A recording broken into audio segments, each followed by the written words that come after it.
There are some people in Hollywood who manage to stay interesting without ever really trying to be. Lisa Bonet is one of those people. For decades, she existed at the edges of the entertainment world, close enough to be noticed, but never quite close enough to be fully understood.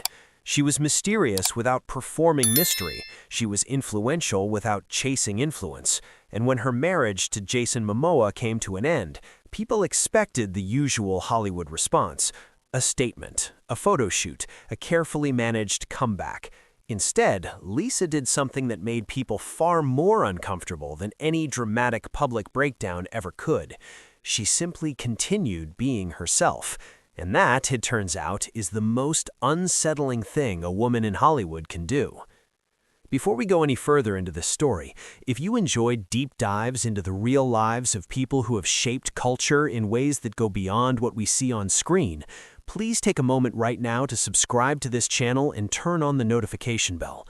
We tell the stories that most people stop paying attention to, the ones that only make sense when you look at the full picture.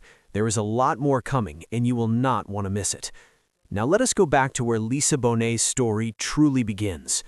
She was born in San Francisco and grew up in Los Angeles, raised in a neighborhood that was largely white and affluent.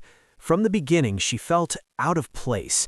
After her parents divorced, she grew up as an only child, and she later talked about how loneliness became a defining part of how she saw herself and the world around her.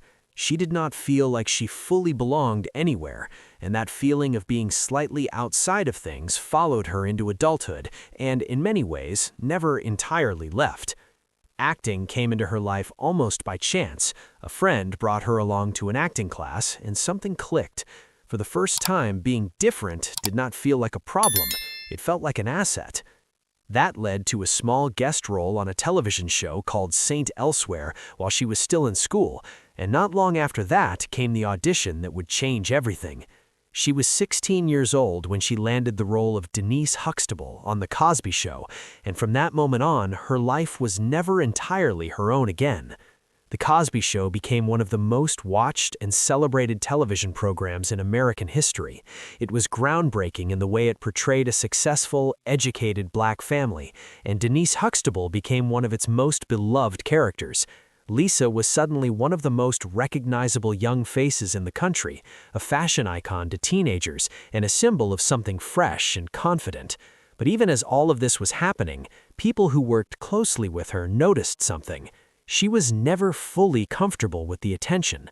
She was not chasing the spotlight. She was tolerating it.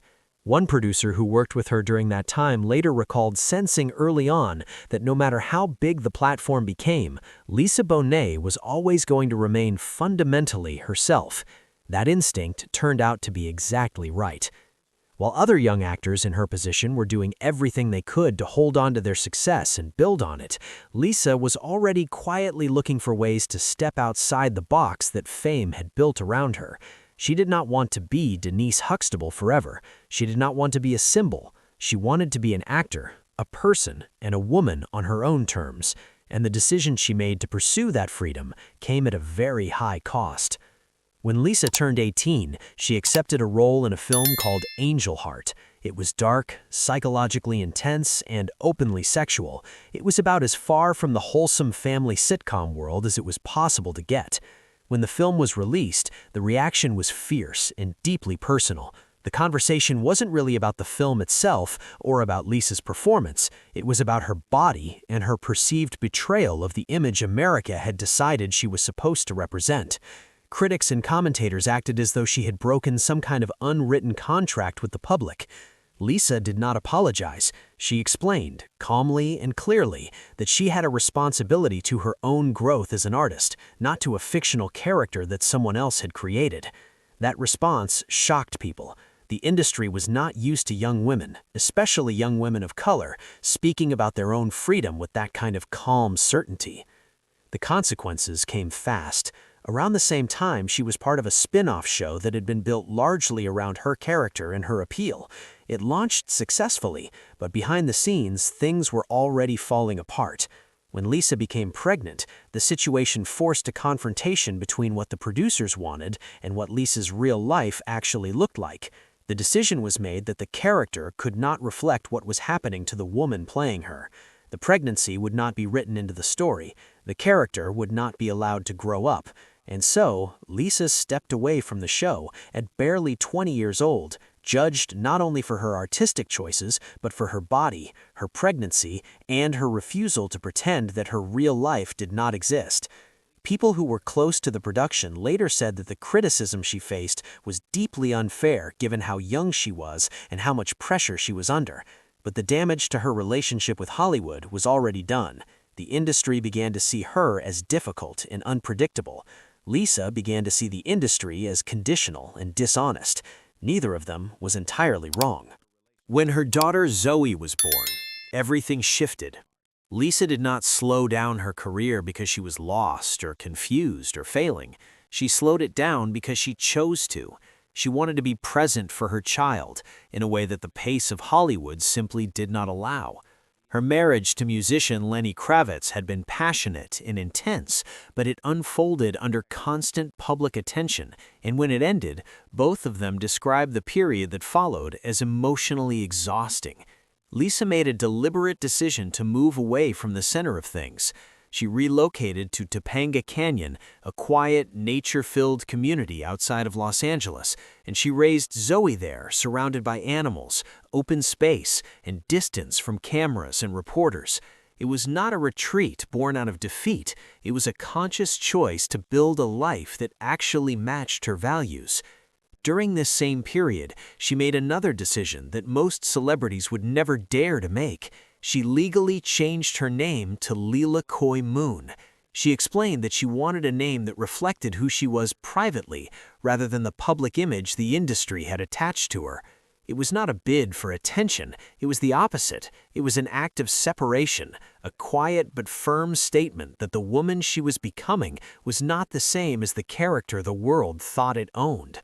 Hollywood largely dismissed it as eccentric, but people who knew her understood it as completely consistent with everything she had always been. She was often described during this period as having disappeared, but that framing misses the point entirely. She had not disappeared, she had simply stopped performing her life for an audience. She talked about yoga and introspection, and living differently, not as passing trends, her lifestyle branding, but as genuine necessities for her own well-being. She was honest about the fact that she did not believe her worth as a person depended on how often her name appeared in magazines. When her daughter Zoe eventually chose to spend time living with her father, Lisa supported that decision, even though it was emotionally difficult. That kind of choice, putting what was right ahead of what was comfortable, was a pattern that ran through her entire life. When she eventually returned to acting, it was on her own terms, for projects that genuinely interested her, and without any sense of urgency to prove something or reclaim lost ground. She came back quieter and firmer, less interested in explaining herself, and more settled in who she was. And it was in this place of hard-won stillness that she met Jason Momoa. They met at a jazz club in Los Angeles at a time when Momoa was largely unknown to the general public. He was younger than her, openly enthusiastic and visibly nervous in her presence. She, by contrast, had already been through fame, public judgment, withdrawal, and reinvention. The gap between them was not really about age or fame, it was about timing and experience. But their connection was real. It grew slowly and privately, away from the relentless attention that had surrounded her earlier relationships. Momoa later spoke about being drawn to her steadiness. After a life spent in Hollywood's unpredictable currents, Lisa had built something genuinely solid, and he was drawn to that solidity. What they built together was genuinely unusual by Hollywood standards. Lisa had maintained a warm and respectful co-parenting relationship with Lenny Kravitz, and Momoa entered that existing family dynamic without conflict or competition. Their children grew up with a sense of continuity and stability that many blended families struggle to achieve. Lisa spoke during this period about feeling supported and protected in a way she had not experienced before. For a woman who had spent so many years guarding her independence fiercely, that feeling of safety genuinely mattered to her. Their marriage, when it came, was quiet and understated. There were no grand public declarations about forever.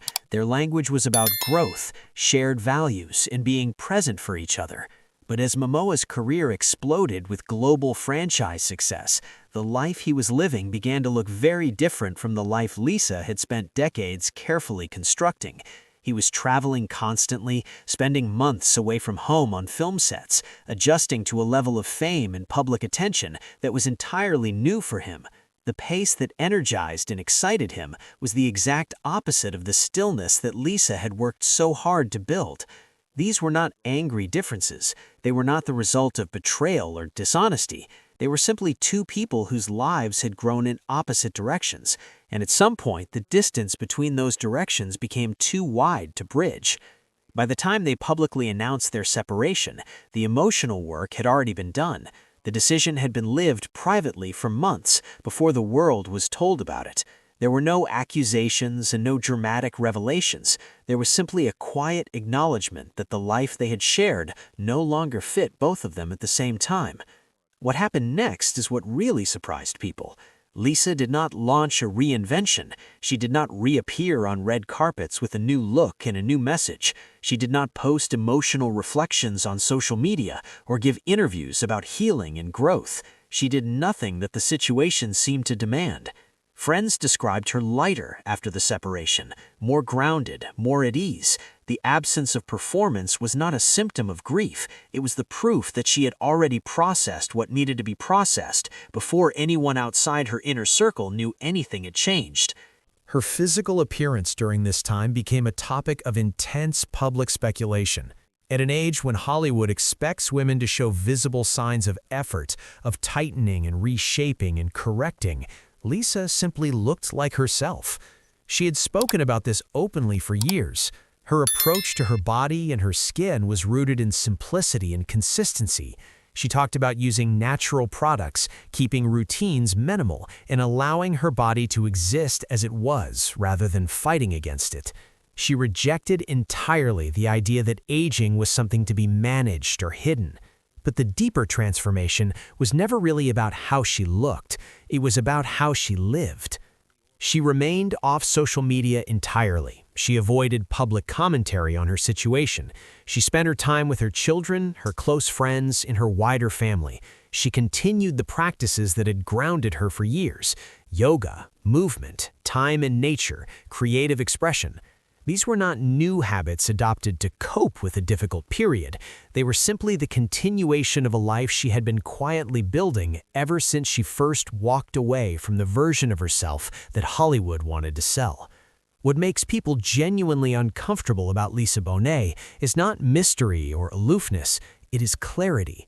She knows exactly who she is, and she has refused at every stage of her life to trade that knowledge for approval or visibility.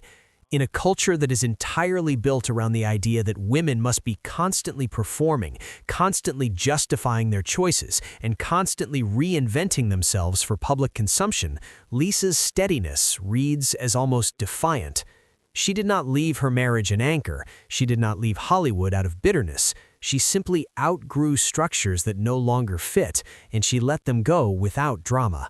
Her story is not really about disappearance. It is about completion.